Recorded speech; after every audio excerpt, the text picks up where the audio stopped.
What's up, everyone? Thank you for listening to another episode of the Sawyer Brothers Show.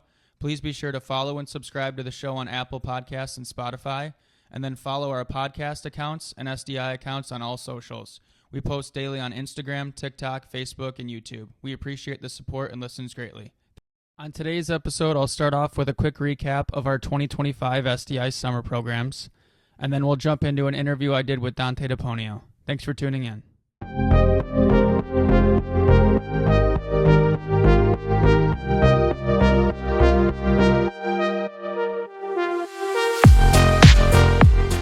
So SDI is now complete for summer 2025. It was another great summer. It was our 11th summer since we started back in 2015. Pretty crazy to think about that. We now have players playing in our leagues and participating in our programs that are younger than SDI is. So those players that were born in 2015 or later, we had a couple guys that were 2016s playing this summer. So they are technically younger than SDI, which is it's pretty crazy to think about. It was a great summer. We had our 4-on-4 league and our elite league going. Overall, for the summer, we had 277 players participate in our programs, which brings us to an all-time total of 770 players. Again, thinking about the last 11 years, that number is 770. It's pretty crazy to think about it. We started this in 2015 in our mom's garage, doing off-ice sessions, and it's grown to, it's kind of evolved as our lives have evolved. So we were doing off-ice, then we started doing on-ice. We did camps, we did private sessions, we've done our leagues, we've done video sessions, we've done all kinds of different things that have kind of evolved as our lives have evolved and went on. So it's pretty cool how SDI has, went along with it for the ride. Again, this summer we had players that are now younger than SDI, like I said. We've had players that are now, they started when they were with us, when they were young kids, 7, 8, 9, 10 years old, and now they're graduated from high school and in college, and some are even graduated from college now and helping us out or coming in to see how things are going. So all those things are really awesome to see, and just reminds you that it's more than just, hockey players and that type of thing. So we had over 90 hours of ice for the summer, and about 21 employees that came out and helped, whether it was scorekeepers or coaches on the bench with the 4-on-4, or our refs for the 4-on-4 league and the elite league. We'll take the next couple weeks off through the remainder of August. I'm looking at potentially adding some other stuff throughout the fall and then maybe through the winter as well. But, with the nature of our jobs and with our, with me coaching Riverview Gabriel Richard still and all those other commitments, summer is the bulk of when we're, running our SDI programs. But there are some things that we're working on for the fall and beyond. So people always ask, will SDI always be around? You guys think you'll just ever step away? I don't see why we would leave at this point, or step away, I should say.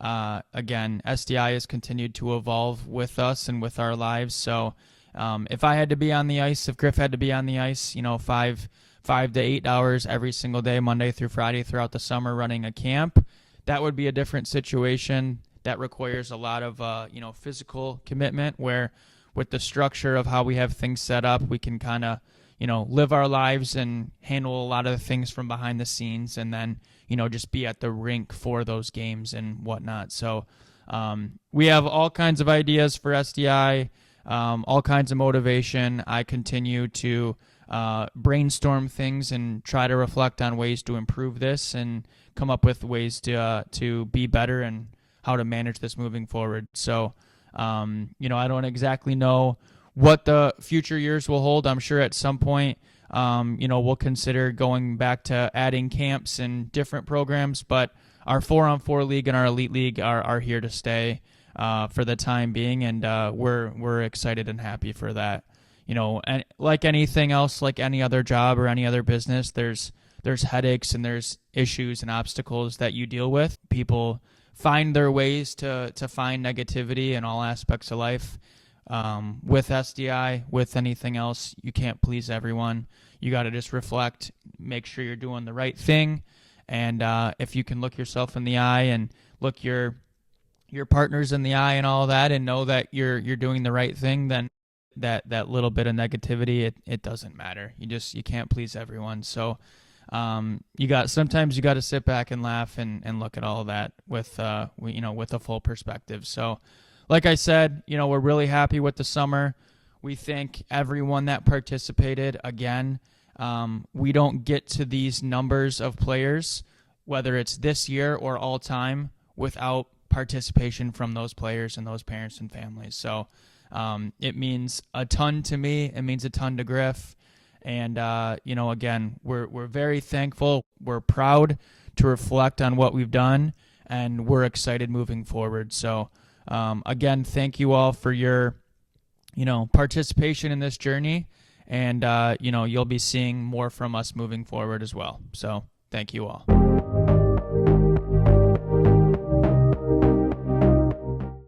Before we begin the interview, here's a background on today's guest, Donte DiPonio. Donte is a pro hockey player, currently signed with the Quad City Storm in the SPHL. He just graduated this past spring from Plymouth State University, where he was the captain of the NCAA Division III college hockey program there. Before Plymouth State, he played 2 seasons for the University of New England, another NCAA Division III college hockey program. Donte was born and raised in Trenton, Michigan. He grew up playing youth hockey locally for various teams, including Trenton, Grosse Ile, Novi, Belle Tire, and Victory Honda. He played for Trenton High School, where he was captain of the 2018 team. During his junior hockey career, he played in the NAHL and the NCDC before heading to college. Donte helped us create the SDI Elite League in 2023, our summer league for junior, college, and pro hockey players. He's an awesome guy, an elite competitor, and a prime example of someone who always gives 100% to whatever he's working towards. We cover a lot of that and more in this conversation. I hope you enjoy.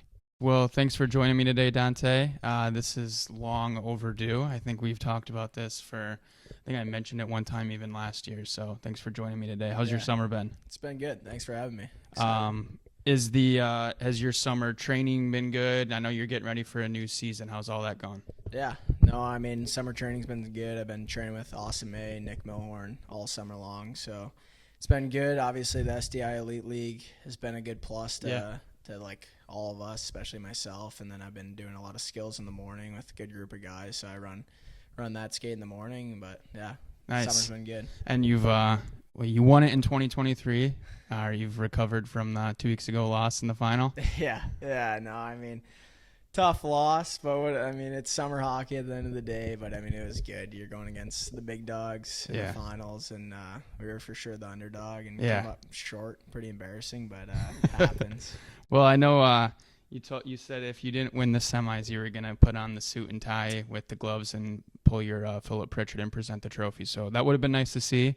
But it was good seeing you play. I was ready too. For either, so it's ready to go. Nice. Well, on that note, obviously you're getting ready for another season.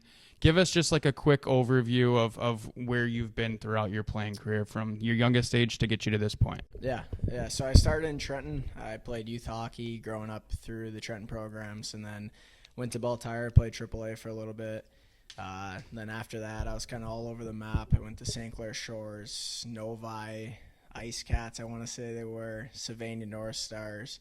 Then I went back to Belle Tire, and then heading into high school, I came back for Trenton, and I got cut from the varsity team, played JV, and then played JV as a sophomore year in high school, and then I played for the varsity team my junior, senior year, and then after high school, I went to Victory Honda U18, and then after my U18 year, I went to Rochester Monarchs NCDC.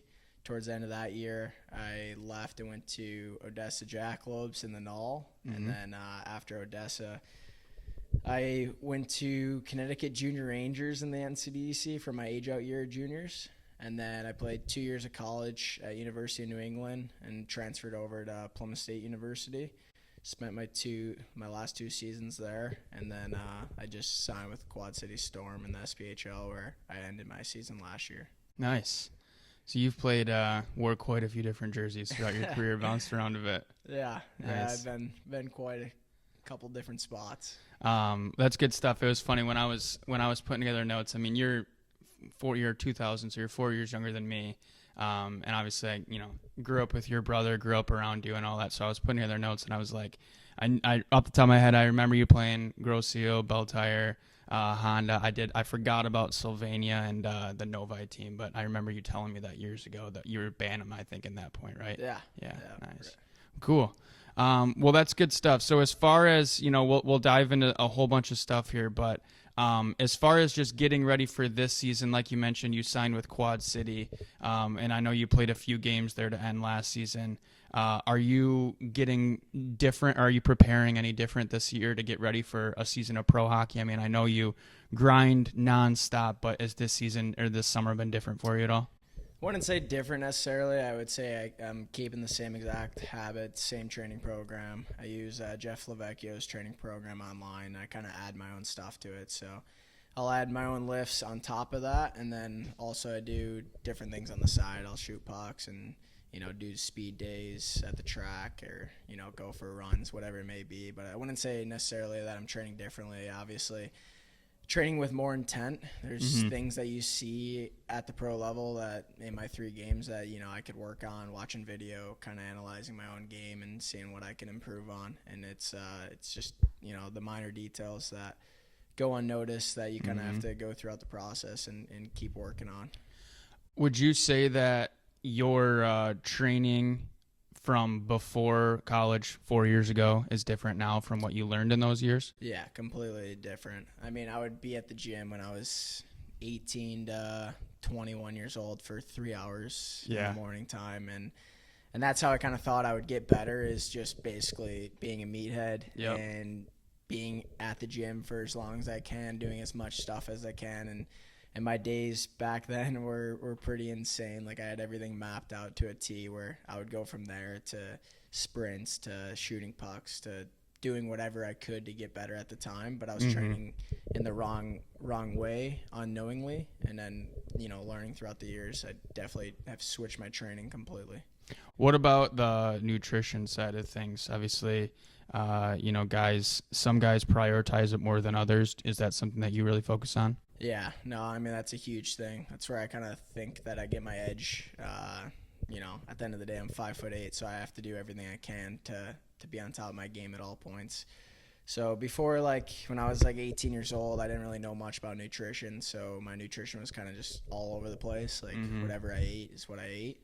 And then once I figured out, what nutrition really was, that's been a high focus since I've been about 18 years old. Nice. No, I think it's so important. I mean, even yesterday, I was up here for the 4-on-4 with the high school guys, and there are 3 25-minute games. So every team was playing 2 games of that 3, 25-minute ones. So there was one team that was playing the first 25 minutes, they sit out the second 25 minutes, and they play the third 25 minutes.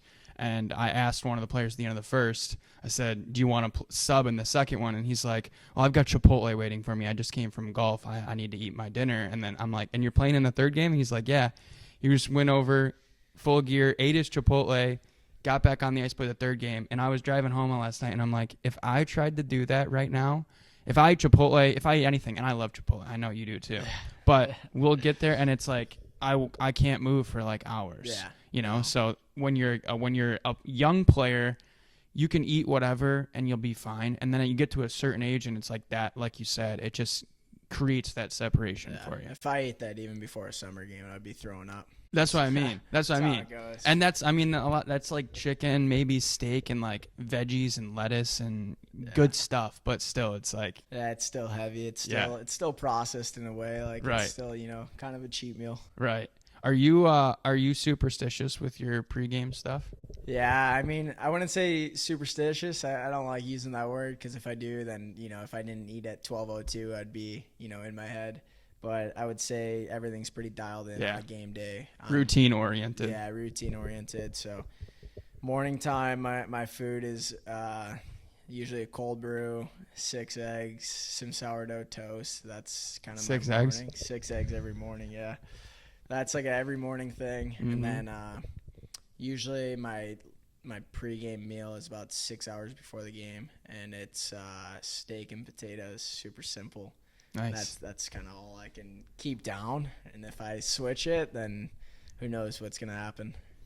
That's good. The being too superstitious can get in your head and it messes things up. Me and Griff have dealt with that our whole life, and now Griff says his only superstition is no superstitions. Yeah. So as far as all these different spots that you've been in with throughout your playing career, and you've played on all these different levels, when you were a kid, was your goal to play high school hockey, college hockey, pro hockey? Like, did you have a certain team in mind, league in mind, or how did you motivate yourself then? Yeah. No, growing up, my only goal was to play Trent High School. I feel like that used to be a big thing back in the day. It's kind of switched nowadays. Obviously, you and Griff have been in the same boat of that. But growing up, I watched my cousin. He won the state finals 04.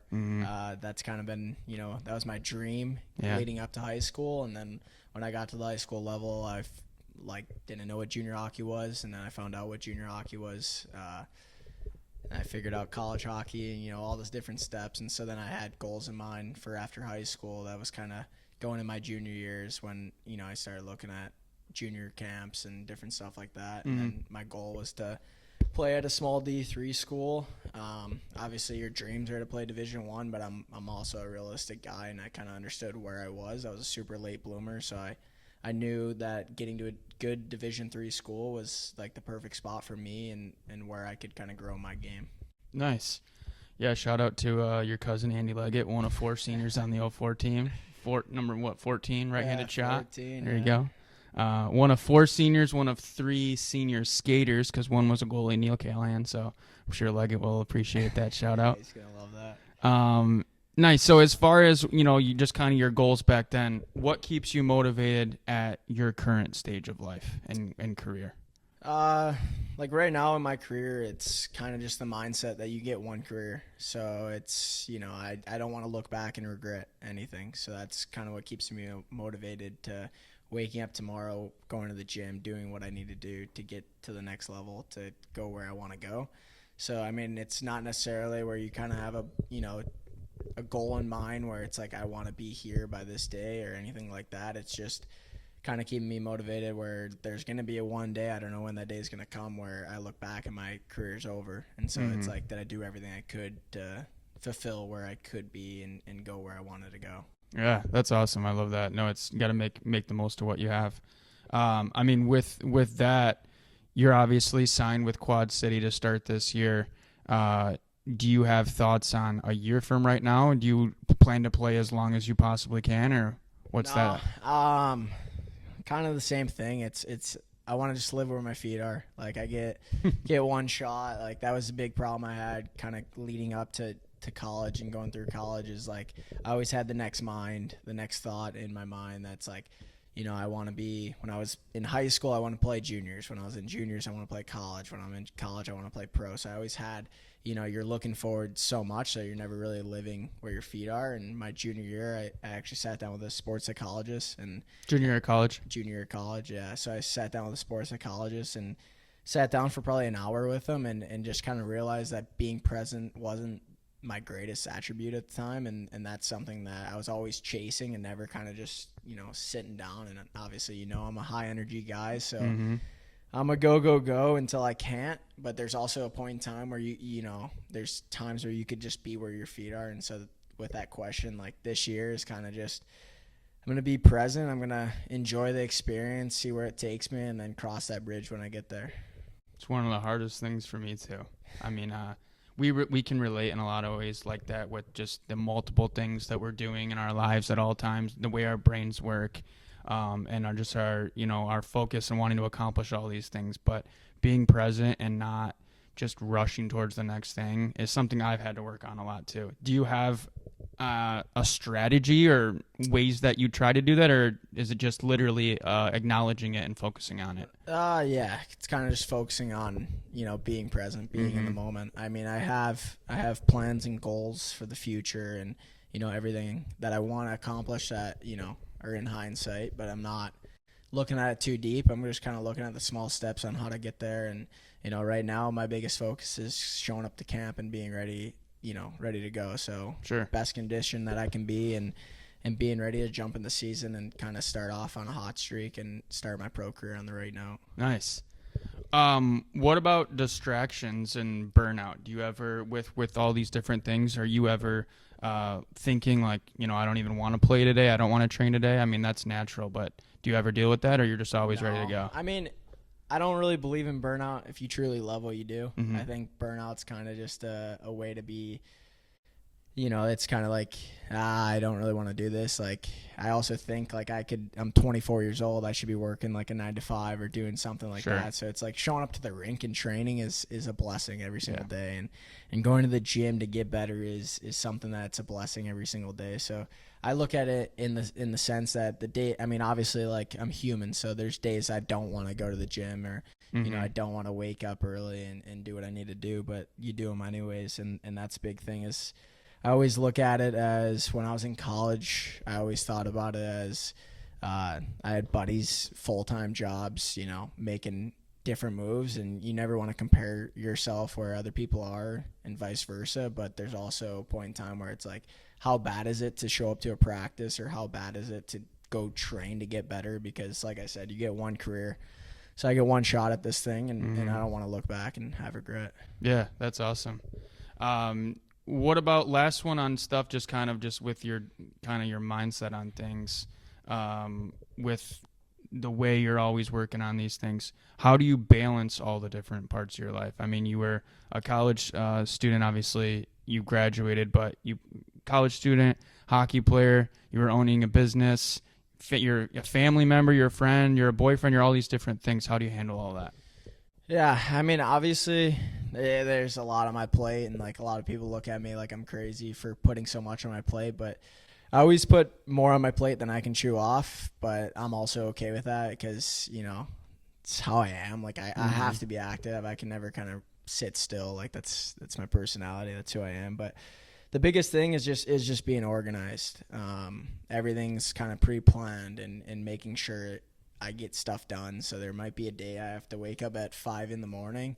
to get everything done. There might be a day that I can sleep in until 9, and that's that. So it's just, like you said, balancing's hard, but having a set plan every single day is kind of how I attack those plans. So at school, I still do it right now, but I send a text to myself every single night, and I send schedule to a day of my day to an absolute T. So like, if I'm drinking coffee, I mean, it's extreme, but like if You do it at night for the next day? Yeah, so I do it at night for the next day. So say I'm waking up at 6 a.m, like I'll put 6 a.m. wake up, 6:05 take my dog out. Like, I mean, everything's pretty set with a plan, and you got to have a plan of action. I've cooled off on like having everything to a T like that, like every minute kind of wired down, but yeah, it's still, I have my checkpoints that I need to get done at a certain time. And, if I'm skating at 9, I make sure my lifts are at 6:30 or, whatever it may be. So everything's scheduled, pre-planned, so I can hit everything. And then, like you said, I have a girlfriend, I have a family, I had a business I just sold. Mm-hmm. So there's a lot on my plate. And so it's just all about planning and making sure that, when 6 o'clock dinner with your girlfriend comes, like, you better be there. But also, you got training, you got to shoot pucks, you got to skate, you got to do all these different things. So got to help with the elite league. Yeah. Got to go play. Yeah, I got to go play in the league. I got to make sure everyone's happy in the league.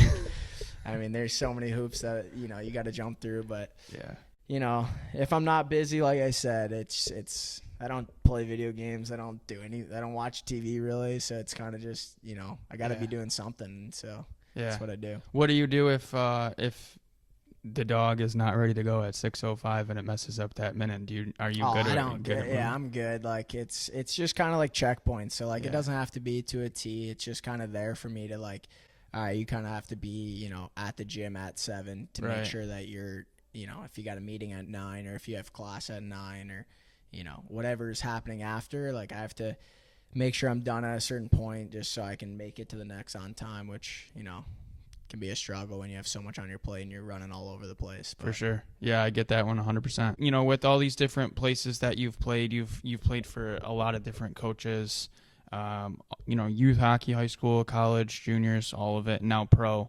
What do you think separates the good coaches from the great coaches and some of the weaker ones, in your opinion? I would say honestly, organization, like sending, everything pre-planned for the week. Like that's kind of, my thought on it. I had a coach in Odessa that would send the message the night before and kind of like how I'm oriented to the minute. Like that's kind of how he sent the text. So it'd be like 7 a.m. team meeting, 7:15 defensive meeting, 7:30 forward meeting, and going throughout the whole day. Like we would have practice, D skills, forward skills, off ice stick handling. Everything was pre-planned. You're at the rink for like 7 hours, but you don't even feel like it. You're just nonstop. But in my opinion, it's just having a plan is as a coach, and also not doing the same practice plan over and over. Obviously, there's good drills that you can do. Like in college, we did, certain good group of drills, but there's also, you could have your core drills, but you also need to sprinkle in a couple fresh ones, keep the boys aware, keep the boys active, like get the brains moving, stuff like that. So I'm a big believer just on the developmental standpoint, have your drills that you're going to do every day, but also sprinkle some new ones in to, mix it up. Yeah. No, otherwise you just get stagnant and bored. And, it's supposed to be fun ultimately. Like hockey's a fun sport, and you're supposed to want to be there. And if you're doing the exact same thing over and over, there's, like you said, I completely agree. You have your core drills, but build on them. Treat it like a progression throughout the season. Every single Monday should not be the exact same the entire season. Yeah. And that's the thing too, especially like in college, we do like compete Mondays usually. So it's a lot of battle drills. Mm-hmm. We did a lot of drills that are the exact same, but you're okay with them because it's a battle drill. Like you can't, there's not much to switch, but also we're going to throw in, a couple different ones. Mm-hmm. And a couple of them are hidden baggers that you don't even think about, but you're chasing the guy, 100 feet down the ice, going back, forth, whatever it is. Like 2-on-2 back check if you want to go behind the net. It's horrible. Yeah. Like, I mean, that's brutal. And that's, you mix in a lot of drills like that where you're not thinking about your bag skating really, but, you are. And so it's good to mix up stuff. What about from your experiences at these different levels, what about the culture side of things? Like what separates the good cultures of teams to the unsuccessful teams? Yeah.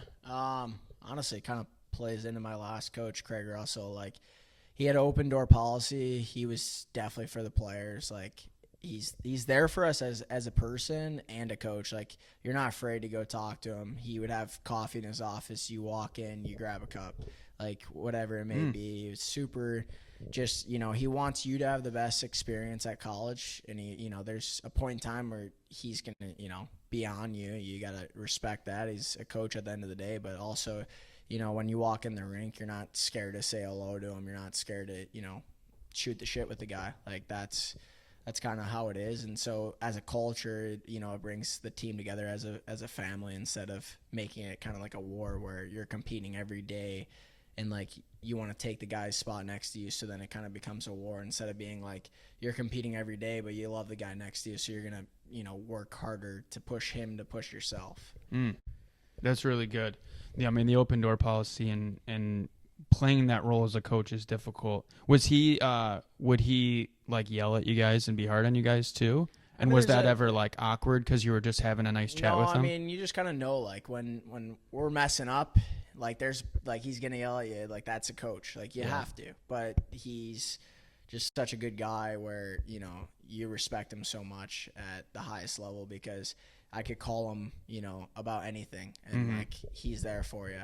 And that's something that, in previous coaches, it's more of a business where you don't really want to see your coach. When you walk in the rink, you're kind of just getting to the room, taping your stick, getting ready to go. And he kind of built that culture where, I only got the experience for my junior, senior year. But you walk in the rink and, people are going in and out of his office, talking to him, whatever. And there's also days where the boys would walk in on a Monday, Tuesday and be like, hey, coach, we're beat up. So he would be like, all right, optional practice or light practice today, like based on what the guys are feeling. Instead of, we just had 2 games, hard-fought games the past weekend. And he's like, no, we're going hard again. Like he understands, like if your bodies are banged up when playoffs come, that's probably not a good thing to just keep going. So there's, a certain time to lay off the gas pedal, and then, there's also times to press it down and keep going. It's huge. One of the ones I always, think about as a coach is like, say you're at a spot in the year and you're not sure, your lineup's you're just not playing as well as you guys can, and you're struggling to figure out where line should be. So-and-so wants to play with so-and-so, and you've got them flipped around, and it's like, at a certain point, ask those guys who they want to play with. Because if you're at a point when you're like, we are not winning, we are not scoring goals, we're not generating offense, ask those guys. They might have an idea. And that same concept, like you said, for an optional practice, or maybe a practice that's not your normal traditional like compete day, because you are beat up and you just want to do some individual stuff. Like, that's so important to be able to listen to your guys. Yeah, no, I mean that's a big thing, and I was kind of shocked when I got there, because that was before there was no such thing as that. It's go go go, and like, half your guys could be hurt or, getting injured based on going too much at once. But, start of the year, we're not having optional practice or anything like that. It's go time. And then once you kind of get to the bulk of the season where guys are getting banged up and stuff, that's where, you got to start listening to your players and kind of feel what's going on in the room and energy levels. Because at the end of the day, like you said, hockey's fun. You don't want to walk in the rink and it turns into a job. Obviously it is a job, but you want it to treat it the best that you can and have enjoyment with it. Right. What do you think the difference is between the junior side of things versus college? I mean, do you think some of those culture, like you mentioned, you're not trying to take the guy's spot like you are for your individual, but you're also happy to focus on the team? Do you think that's different from like the junior side, where it's kind of just like transactional? 100%. Yeah, juniors is just save your own ass in advance. Like, that's the biggest thing. It's similar from what I can tell at the pro level, where you're trying to save your job every single day. You're competing to keep your job every single day. And junior hockey, I was lucky enough to only get scratched one time, never traded, nothing. Like, when I left Rochester to go to the Null, like, that was on my choice. That was, on my terms, which was a great move for me personally. But at the junior level, it's constantly, you get new bags walking in the room. It's crazy. And you're asking, are you a forward, D-man? And if you're a D-man and he says he's a forward, you're like, here we go, we're good. If he's a D-man, you're like, all right, let's go to war today. Like, you're going at him. You're definitely testing him. And in junior hockey, I fought my roommate, and we loved each other. Like, but he's trying to compete for his spot, and he's trying to get in the lineup. He was like kind of a fourth line guy at the time, like coming in and out of the lineup. So he's trying to prove everything he can. So we ended up fighting, and in practice. In practice, yeah. And there was no bad blood. Like, I understood what he was trying to do. He's just trying to prove to the coach that he wants to be in the lineup. Like, he was trying to save his job. Wow. So we fought, ate dinner, gave each other a hug right after the fight. Like, it's just what happens. Like, junior hockey's crazy. That's the kind of the code of hockey too. I mean, I laughed about a handful of times this summer with the Elite League. Guys are competing against each other, and then I'd be scorekeeping, and they'd get a penalty, and they'd be in the penalty box just chirping right over me some very negative things that should not be repeated on a podcast. I was just like, whoa, that was deep. Compete never, even though it's summer hockey, like, you're still competing at the end of the day. Like, and then the buzzer blew, and there was one there. It happened when the last minute of the game. They're yelling at each other as the buzzer goes. The buzzer goes, they skate to their goalie, good game, goalie, good game, bud. Get to the handshake line, and they're totally good. Shake hands, and I was like, oh, this is about to be a whole event. Yeah. And they just good game, and they move on, and it's a whole thing. And that's just, like, part of the code. That's the thing with hockey. Like, I mean, when there's bad blood and, like, okay, like, I hate this guy. Like, I want to take him out. And there's also, you're competing against a guy. He gives you a good whack, you give him one back, whatever it may be. You guys could fight, but at the end of the game, it doesn't matter. Like, it's over with. It's part of the game. It's inside the boards. So we've talked about your off-ice stuff, your nutrition things, and those habits, and how they've kind of changed over your career, especially the last handful of years. What about the video side of things? What has that been a part of, or how has that contributed to your success as a player? Yeah, that's something I never really had, growing up. So it was new to me, throughout my career. U18 was kind of when the start of video for me, honestly, truly started. Obviously, And this was with Honda. with Honda, yeah, we had it in high school, but I never really looked at it. If I'm being honest, it was kind of just something that was there, and I never took advantage of it. I didn't really realize how beneficial it could be. But when you start watching your own video and you start seeing minor things in your game that you're doing every single game that's wrong, or something that you could improve on, like, it makes you think, makes you wonder. And then I'm big on watching like morning of a game, like I'll watch like Quinn Hughes and guys that I kind of want to replicate their game in a way, or take something, and there's always like one thing that they'll do in that video, and I'll try it out, or take it from them. Like, it could be as simple as just like a D-to-D hinge to a certain move that they do, like nothing too complicated, but something that I've never seen in my vision on the ice, and I try it out and it works, and then I add it to the toolbox. Do you guys do a lot of video with your teams in college? Did every single pregame, like day of the game, before the game actually, we would focus on their power play penalty kill. Mm-hmm. So we would just kind of see what's going on. So we would have power play meeting, penalty kill meeting. That was before every single game. We never did too much team video just based on classes and stuff, but he would send out video, and it's your job to watch the other team and see what they're doing and stuff like that. So it was more opponent scouting? Yeah, more opponent scouting. You can always ask for video sessions one-on-one with the coach, and he would set that up and kind of analyze your game and all that. But as a team, we only really do like full video sessions during Christmas break time, because that's when everyone can be at the rink at the same time. So, I mean, as a team, we didn't do too much video in a way, but there's also, it's your job to watch the video. So he would send it out, 2 nights before we play the game, and find time in those 2 days to watch the opponent scouting and kind of see what they're doing and what we need to do to, Right. win. Yeah. For me, I think as a coach, I think there's like currently 3 ways that I look at video for when you're coaching a team. You can watch it with like 3 perspectives, and obviously you can break it down a whole different way within it, but individual stuff. So you're looking at your own game, trying to critique, like you mentioned, a D-to-D hinge or something, see if you can improve anything from there or what looked good. And then there's the team video. So looking at your own team, regardless of the opponent, but just looking at your team. Did we break out well? Did we enter well? Whatever we did we do that well? Can we improve that? Or is it confirmation that it was good? And then the third would be like the opponent scouting things. Yeah. Watching who you're playing, and do you need to adjust for their special teams or see how their face-offs are or whatever? Yeah. No, I mean, honestly, the biggest thing in my opinion is internal video, like your own team video. Mm-hmm. So at Plymouth, we have face-off plays and, little stuff like D-zone, like what we want to do. And so when coaches kind of like really analyze that and we focus on that, we usually, see the success that we do. And honestly, a lot of the video that we would do as a team is internal, but he would always send out, the other teams what they're doing. But a lot of the video was internal and focusing on us because, not cocky or anything, but 90% of the games that we win in, we were the better team. So it's focus on us and let them focus on us as well. So I was just going to ask that. So would you guys adjust like face-off plays and your power play based off their tendencies, or was it kind of you guys were just running the show?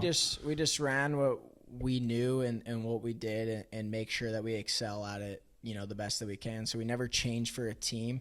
There were certain times where, maybe if we are playing a better team, because, that happens, like, or if coaches see, the way they break out every single time is throwing weak side, then obviously we would change something to jump that play or to, kickstart our offense faster, the fastest we can. So we would never fully change, but when they saw something happening, like let's say we were playing Plattsburgh or, Babson, whoever it may be, like when we're playing those guys, coaches kind of like look at their style, look at what they're doing every single rep and kind of, you watch that and you're like, okay, every single time they're going D to D and out, every single time they're going straight up, whatever it may be, like we would adjust to that a little bit, but also just focus on the internal.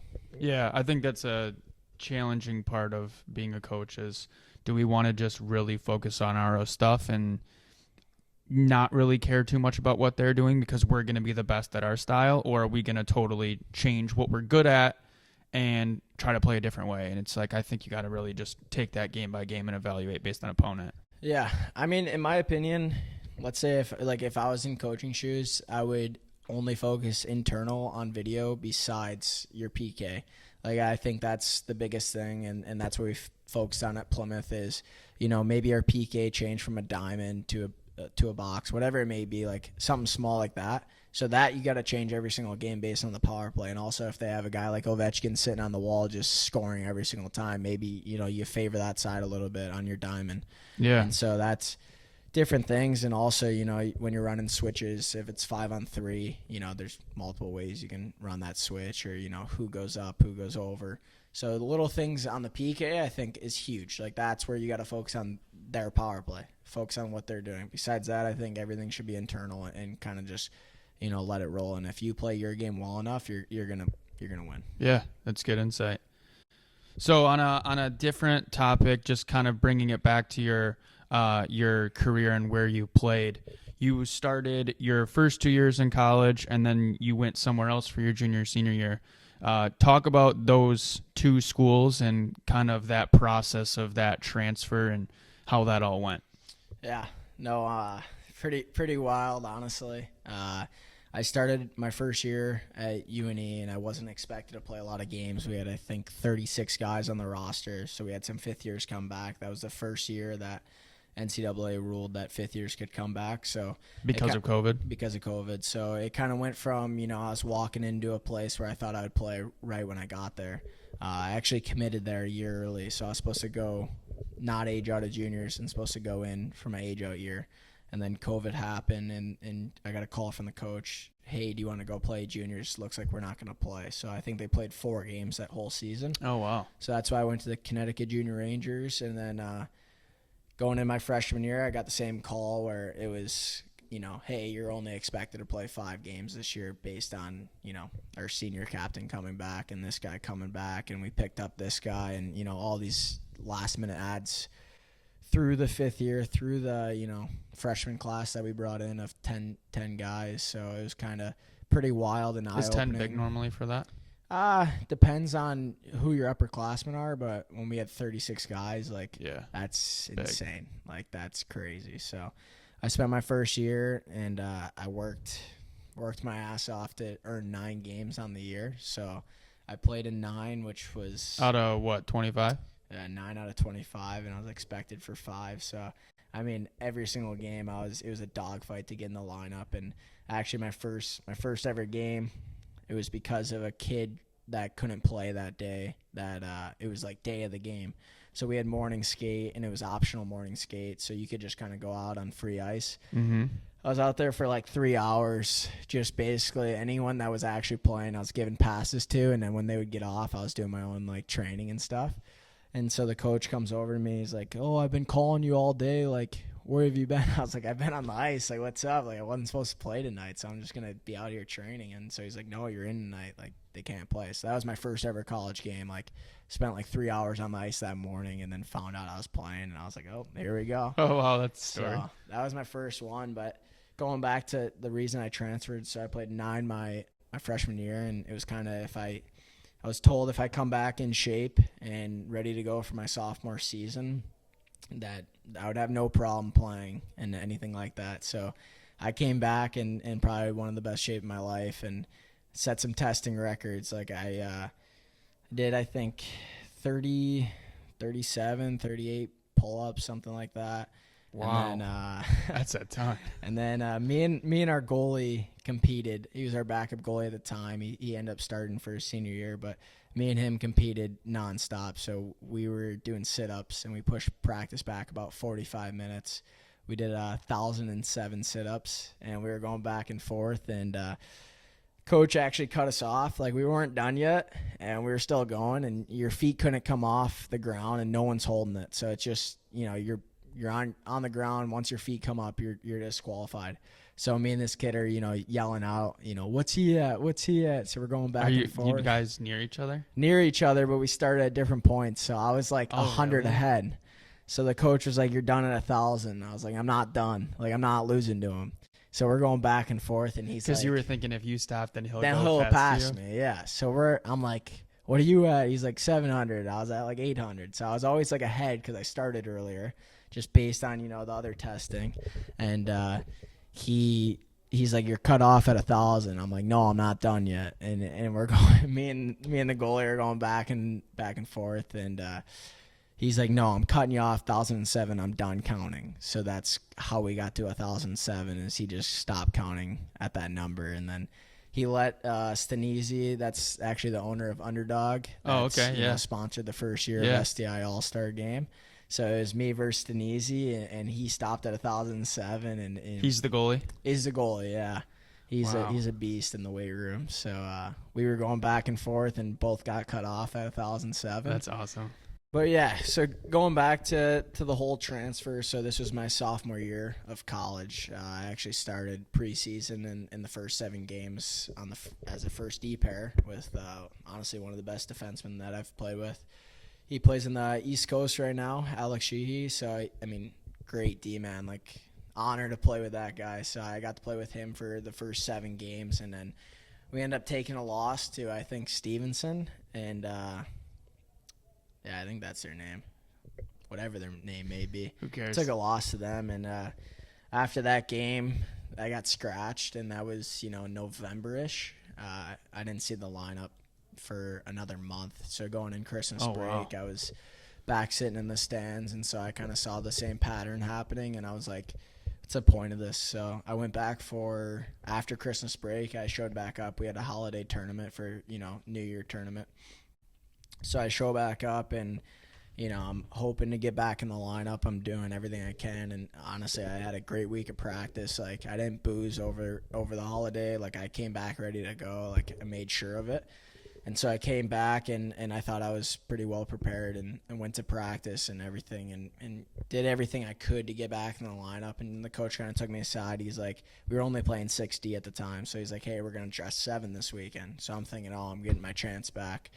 And he's like, for the 7th D today, we're going to go with a freshman. So I was like, all right, like kind of the same, like I'm not even going to get another shot here. Like, what's going on? So we go to Vermont for the tournament. First game, play a freshman. Second game, play the same freshman. So I kind of saw the writing on the wall that, if you have freshmen taking your spot and you're ahead of them, there's probably not too much hope to it, in the future. So I'm always there ready to compete, and I'm always, wanting to battle for a spot. But at some point, you get 4 years of college. Like, I wouldn't be in the spot I am today if I didn't make the move. So actually, I came back from that trip, and I called my dad, and I was like, I think it's time to make the move. And he's like, well, what's your plans? I was like, I don't know. Like, I'm going to come home and kind of reevaluate what's going on for the next 2 years. And so I asked for a meeting with the coach on a Sunday, and I went to his office for Monday. So I set it up for Monday morning.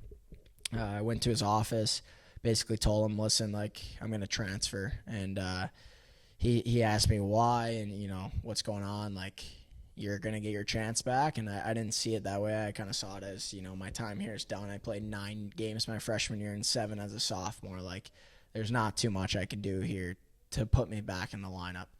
And so and this is in January? This was in January, yeah, early January. Like, January 1st was the tournament. This was probably, let's say, January 3rd or 4th, so super early before second semester started back up. And that was, a pretty expensive school too. So I had that in mind where, if I'm going to transfer at the end of my sophomore year, why am I going to waste my money on another semester of college here and basically just sit in the stands, which – my dad always taught me, like, you're never going to quit anything. Like, you finish it. But this was the first time where I was like, I think taking a step back is the right move for me mentally, physically, everything I could. So I came back home, and, I come back home, and at the time I own Nutrition Hub. So I'm in there, and customers are like, what are you doing home? What's going on? And you got to explain it to every I single person. got to try to explain it, and, you're getting frustrated because they're like, oh, you're quitting hockey? No, I'm not quitting hockey. I'm not done yet. So, it was a weird thing, and I was in a weird mental space at the time, just not in a bad sense, but just confused, I guess, in a way, like I work my ass off to be where I am, and nothing's panning out. And I'm sitting there, and one day I just signed up for a marathon, and I was like, you know what, like this second semester I'm gonna work and run a marathon, like that's what I'm gonna do. So that was my way to basically get my mind off of hockey and find something else that can keep me to having a goal short term. Mm-hmm. So I trained for 14 weeks for that, and I played beer league hockey with one of my best friends, Noah Thackeray. Like we were in a C league. Here, Trenton?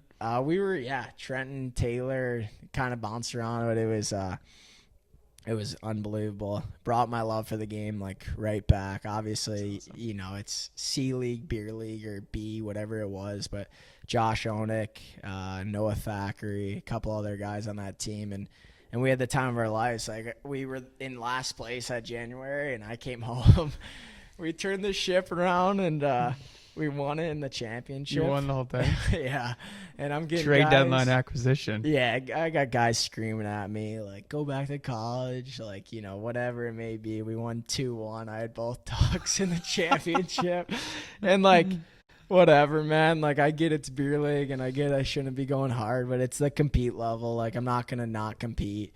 So I played beer league hockey. I loved the game again off of playing beer league with my buddies. That was my second semester. So I played beer league, trained for this marathon, and I worked. That's basically all I did.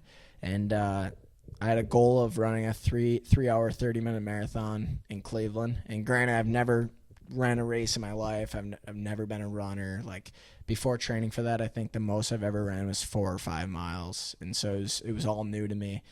So I did a bunch of research on how to train, how to, dial in nutrition, what to do, everything. And I was lucky enough to go out there and run a 3-hour, 16-minute marathon. So that was my first ever race. And, wow. That gave me confidence because, now you're heading in the right direction of the year. Got a new school coming up. Right. And finding a new school right away, too, just kind of bring it back to that meeting was the coach was like, hey, you're transferring now. You might not play this semester. And I looked at him. I said, I'm totally okay with that. I'm going to go home and figure it out. Meaning you weren't going to find somewhere else to play right away. Exactly. Yeah. So, and I did have a school reach out to me right away, wanting me to go in within 10 days. And I just felt like it was too rushed and not the right spot for me. And so taking a step back was the best thing that I could have done. I had 2 good buddies that went to Plymouth State from UNE from my freshman class. So I knew them. I trusted them. They told me to go out there for a visit. I went out there. I fell in love with the school and, the environment. The coach, like I said, he's a player's guy. So, he was just a good dude. Like when I came for the tour, he had his son was like 7 at the time. He was in a suit and tie giving me the tour. So, the son. So, like, that just kind of shows you what Plymouth State's about. Like, it's more than just hockey. And, when you get to campus, you don't just, you're not just with the boys. Like, you meet the coach, you meet his wife, you meet his kids. Like, he brings you in like you're part of his family. So, that's something that's special about that school. And so, I ran my marathon. Committed to Plymouth State University kind of through my 2 buddies that told me about it. This was in the summer?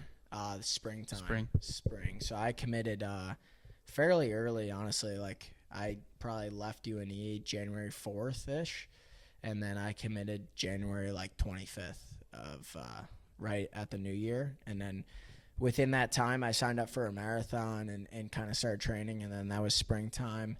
Ran the marathon. It'd be right when college was getting up, whenever that day is. Mm-hmm.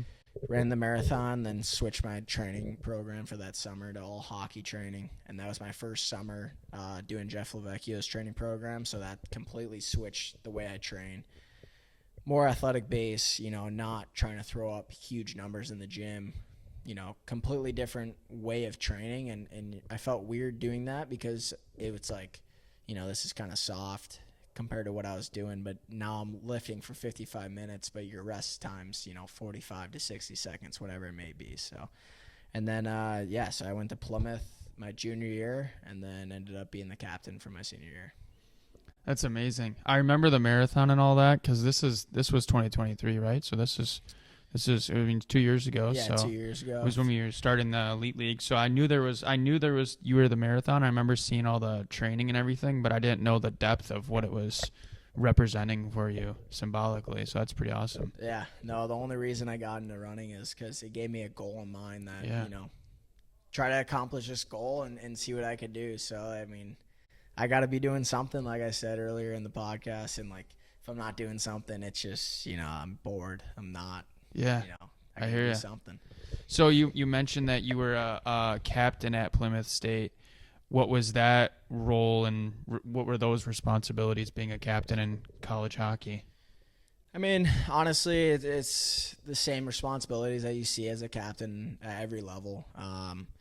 The biggest thing that I pride myself is just outworking everyone every single day. So kind of representing that on and off the ice, like in the weight room, in the gym, in the weight room, on the ice, whatever it may be. Like, you better be the hardest worker and kind of lead by example for that sense. And then also, as a captain, obviously you got to let your voice be heard in a way. I'm not the most, yell at you in your face guy. Like, I'm not going to do that. Like, I'll sit back and kind of lead by example in the way of outworking people and doing that. But, when there is a time to say something, like, you got to say something. But there's a bunch of different things, being a captain at the college level. And obviously I was relearning a lot of leadership roles because my last time wearing a C was Trenton High School. Mm-hmm. So that was, 7 years ago from that point, or 6 years ago. So learning with that. And obviously I had a good amount of attributes that I took from my experience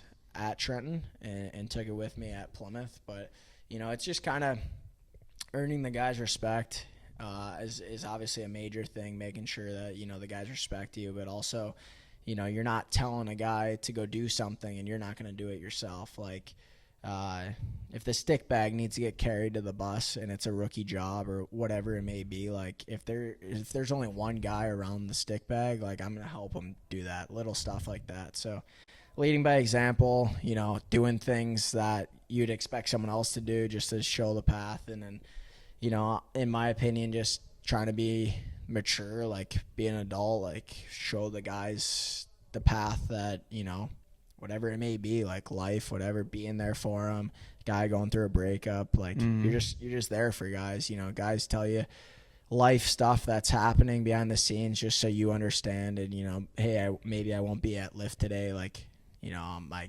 grandma's not doing well. So, Right. Different stuff like that, where as a leader, you're sitting there and you understand the situation and know what's going on, and not everyone knows, but you're there for that guy when he needs you. And, you could tell when he's having a rough day, you're picking him up, and just little stuff like that. Obviously all the leadership attributes that you have to be as a captain. And that's the biggest thing, at Plymouth State, that I did the same thing at Trenton. So that was, just being a role model, trying to, show what you do and, your habits off the ice, on the ice.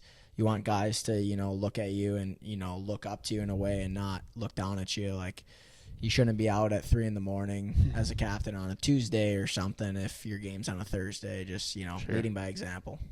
Yeah, so all that captain talk reminds me of that would have been like November of 2017, where I remember you had just been named captain of the high school team, and you had texted me, and I sent you a list of notes, and we came up and met in the bleachers right by the locker room and kind of went over a whole list of things. So that's kind of full circle stuff. Yeah, I definitely being a leader at Trenton too is obviously a huge honor. Yeah. And every person that gets to experience that should not take it for granted. Like, that's something that's special. And I know it's high school hockey, it's just high school hockey, whatever, but there's more to the tradition. And as a captain in high school, it's definitely different than college, just in the sense of at Trenton, you're trying to make sure the traditions stay. And that was kind of my big thing from my junior year to senior year, was bringing back certain traditions that's always been around, that's kind of got lost throughout the waves of the years. And just little stuff. Like,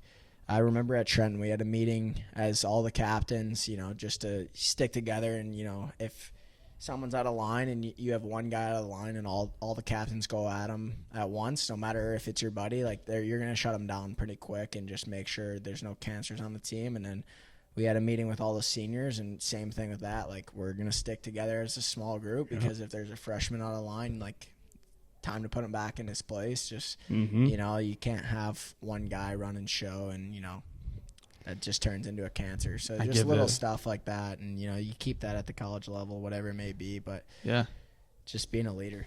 I give the same advice to all the guys when they ask me about that. And that's something that I was taught at Trenton. And then was involved with that at Trenton, and then as a coach, it's like you got to make sure your captains are on the same page. So you got, you know, your 2, 3, 4 guys, then you got your seniors, 5, maybe 10 guys, then you got your returners, and it's like you keep narrowing that down. So that way, when there's anyone that's out, you have a whole group. Maybe one guy is initiating the conversation to deal with that quote unquote cancer of the team, but you've got a whole group of guys that are with him, and if you do that, I mean, that guy will be put in a spot, or he'll leave the team, and that's fine too. I mean, it creates a good, you know, in my opinion, you know, team. If you have one guy that's going to kind of create the pack, and he's going on negative energy, and you know, 1 turns into 2, and 2 turns into 3, and if you let it go, it just keeps building, and next thing you know, it's the team's divided. So that was something that was, you know, big for my senior year, and like kind of looking at, you know, my senior year, we were in a rebuild year is what they called it. And we went to the state finals and we lost to an absolute wagon of Heartland that year. Like, you look at that roster, they had Joey Larson and they had, I think, 3 other Division I guys. Like, they were stacked. It was a really good team. And so we were in a rebuild year, but I think, you know, through leadership and through, you know, just being together as a team, like, we were a tight group of guys. Like, it's how we made our way there. Like, we upset number 1 Stevenson quarters, I think, that year. Like, disc, right? Yeah. What a game. It was packed. Ann Arbor. Oh, was it? I'm thinking of 19 actually then. Next year, yeah. And the next year was that. But yeah, 18 was at Yost. We upset the number 1 team. It was insane. The Black Tukes, Nick Moody scores. Insane. Yep. Black Tukes. Yeah, I mean, that game was just crazy, but like, it all starts from just being a team and, you know, being on the same page as seniors and leaders and returners. And, you know, we had a lot of new faces in the locker room that year, and just trying to, you know, pave the way for them and show them what it's about to be a Trojan, and show them, you know, what it is an honor to play at Trenton. Like, 100%. One of the best places where you get treated. Like, you don't realize it until you're out, but having true move every single day, having tape every single day, like, some of those things, like in junior hockey, I was, you know, you're supposed to get that, but like, you know, I was in a spot, I won't say where, but somewhere in my junior career where we didn't get treated too great, like, you know, and so you look back and you're like, wow, those were good times. I mean, I've talked about this so many times. Everyone knows this for me in Griff with what Trenton hockey is to us. I mean, we bleed it through and through, but like going to juniors, you know, being focused on Trenton High School for my entire life, and then finally playing there, and then going to juniors was like a letdown on a whole lot of things, like the organization, the connection of what you're feeling in the community. In juniors, you're just kind of that one-off team, or it's like you and your teammates and your coaches and like some of the parents that are involved. It's like at Trenton, it's totally different. Depends on the spot, but like, it does depend. There's no place like tradition-wise like Trenton, and you know, there's so many different places like that where you know, it's a rich history. Like, I'm sure, you know, guys that play at Catholic Central or Brother Rice, you know, there's that brotherhood, and you know, there's the goal of getting to the high school level and playing for that team. But you know, once you're done playing for Trenton and you're moving on to juniors and stuff, like, at the end of the day, no one cares about you. Like, it's a dog eat dog world. Like, you're like I said earlier in the podcast, like, you're trying to save your own ass 24/7. That's it. You know, you're earning your spot in the lineup, and so it changes, you know, to a job in a sense. You know, as much as you don't want it to look like that, sometimes you have to. Yeah, for sure. So last few here, is there anything that sticks out in your career that you feel was super impactful? Like, any lessons that you've learned that you think will stick with you forever? I mean, there's probably too many. Honestly, like, just looking back, like, I wasn't supposed to be still playing hockey at the age that I am, and I was supposed to be done a while ago, if I'm being honest. Like, going into high school, I think I was 4'10", 90 pounds, so that was always a minor thing that, I was a tiny person. Like, I was small, undersized, not ready for the high school level. I think my hockey IQ and my skill was there, but obviously I just wasn't big enough. And then looking at, the year that I made the team, I was 5'2" as a junior in high school. And, shout out to Greg O'Bricky for having faith in me and, making sure that I get on that team, because he told me afterwards, he's fighting for me to be on that team. And, I went in there as kind of the last pick of the team, or last defensive pick, and I played every single game. I played, third D pair, second D pair throughout my junior year. So I was playing. I had some power play time as a junior, and then, going to my senior year, I wore the C. But looking back at, people that have had impacts in my career, obviously my parents, like my dad drove me everywhere, like St. Clair Shores, Novi, Sylvania, Belle Tire, wherever I was, Victor, like I was everywhere, and he drove me to make sure I could play at the highest level that I could without, sacrificing anything. Like, I could have played for, a Trenton team at the time when I was younger that wasn't too good, but he made sure that I was at least at the Iserman level of youth hockey. I don't know what it is now, but Same thing, yeah. Mm-hmm.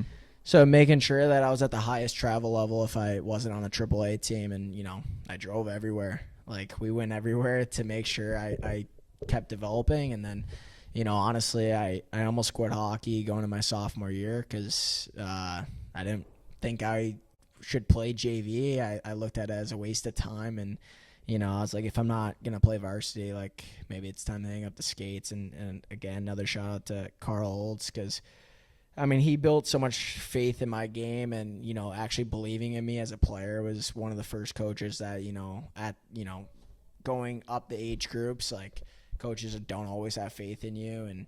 And he had a lot of faith in me, and I played JV my sophomore year, and it was probably the best thing I ever, did. He showed me a lot of different tips in my game that I needed to do. And, the funniest one was my first ever shift at JV hockey. It was my 8th grade year going in my freshman year. And this kid runs me, just crushes me. Like, I'm 4'10" at the time, 4'9" maybe at that time.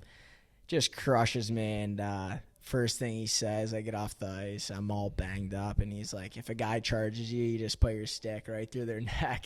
And so the next shift, same kid comes at me, my stick gets up, and that kid drops. And, like, obviously it's not the cleanest thing, but if a guy's going to charge you and you're a small guy, you got to protect yourself. So, there's Carl. a lot of different things like that where, it definitely helped my game and got me to prepare for the next level of playing high school, and then high school got me to the next level. So no, Carl's awesome.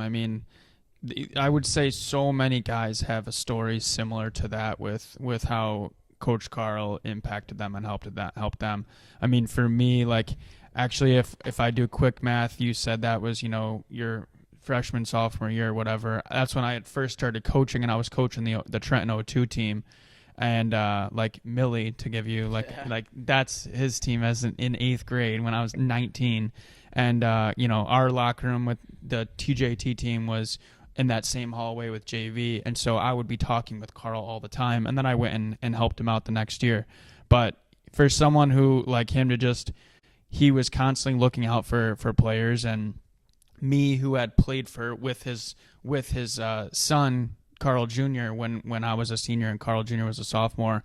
And then I was, a young coach just learning so many things every day with no experience yet. And he was there to help me and reassure me and put confidence in me. And like we would talk, and he would be one of those guys that would like ask me a question, and I would tell him and like give him an answer, and he would look at me as if I was teaching him something. And I remember being like, dude, you've been coaching like longer than I've been alive, and you're looking at me like I'm teaching you something new.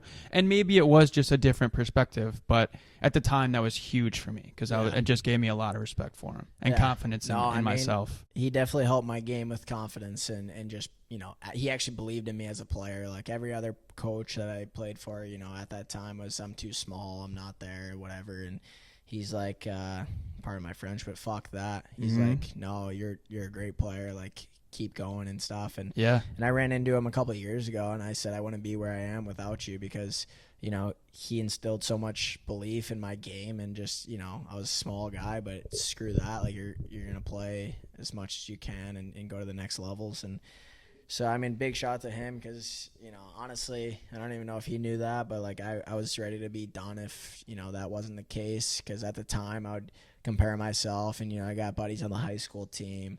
One of my best buddies growing up, Jordan Cormier, he's on as a sophomore stud. Mm-hmm. I got, Chase McLean, he's going to play U16. Like, all these guys that I played with just years prior, going to, all these bright and glamorous places, and, it's the casual, I'm playing JV this year. So, I mean, that year was a great group of guys. I got to play with, like, my best friend Noah Thackeray. Like, there was some characters on that team. Mm-hmm. We had fun with it. We all improved and stuff. And then Carl was obviously a great coach for that year. So you mentioned your dad and some of these coaches. Anyone else in your life that you want to give a shout out to at this time?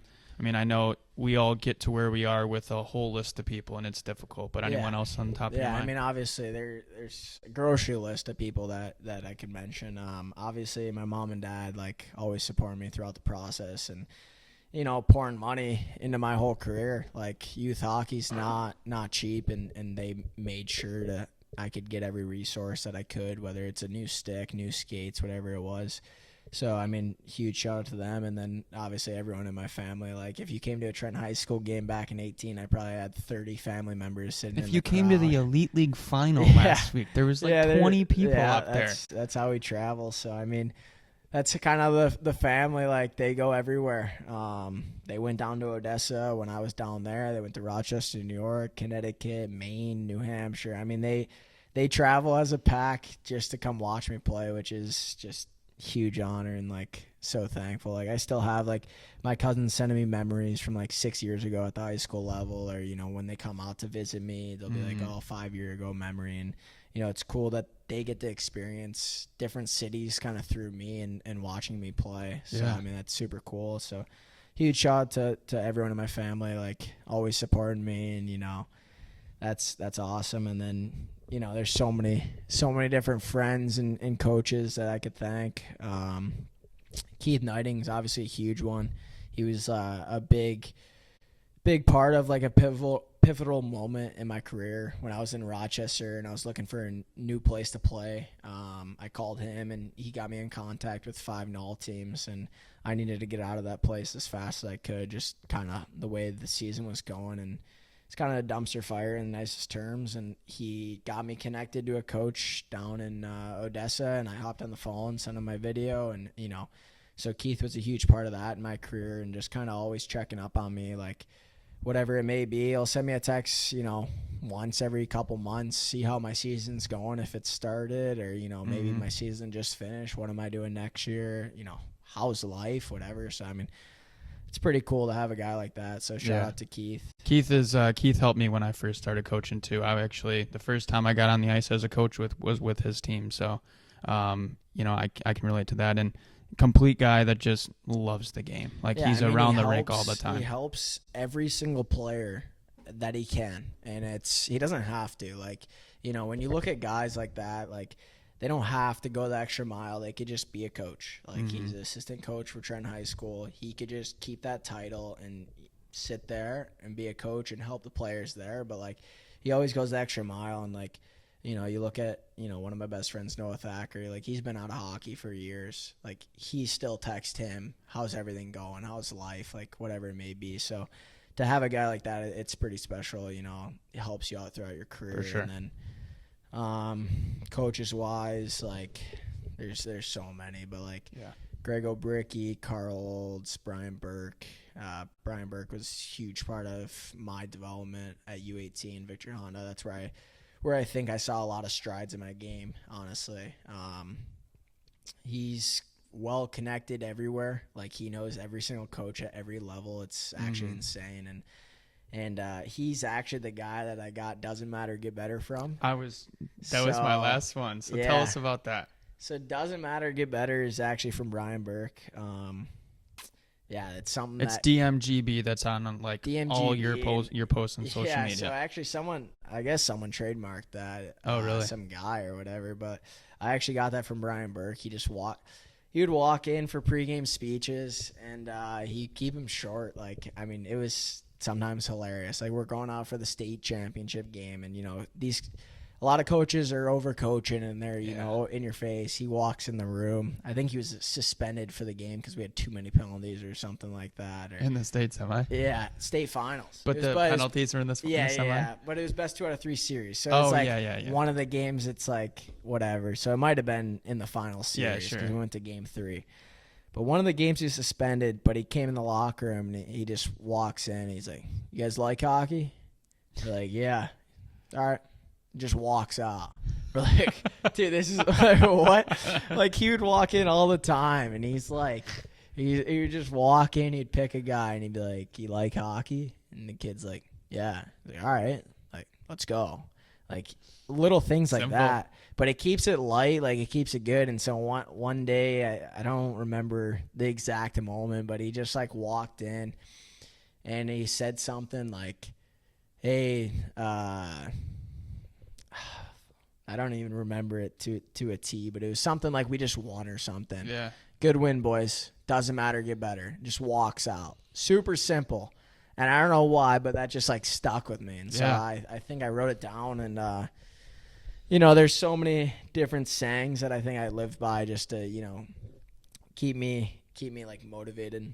But that was something that just like stuck with me from the moment that he said it. And so that's kind of something that, it's like, oh, you're having a good day, doesn't matter, get better. Yeah. You're having you played like shit today, doesn't matter, get better. You scored 3 goals, doesn't matter, get better. You can put it in any aspect of your life, and it makes sense. And so, I don't want to make money off that. I don't want to like have it as anything like that, but it's just something that I live by every single day, and it keeps me going. And people laugh at it, but then people put DMGB along with who I am. So like he'll text me still to this day, "What are you doing?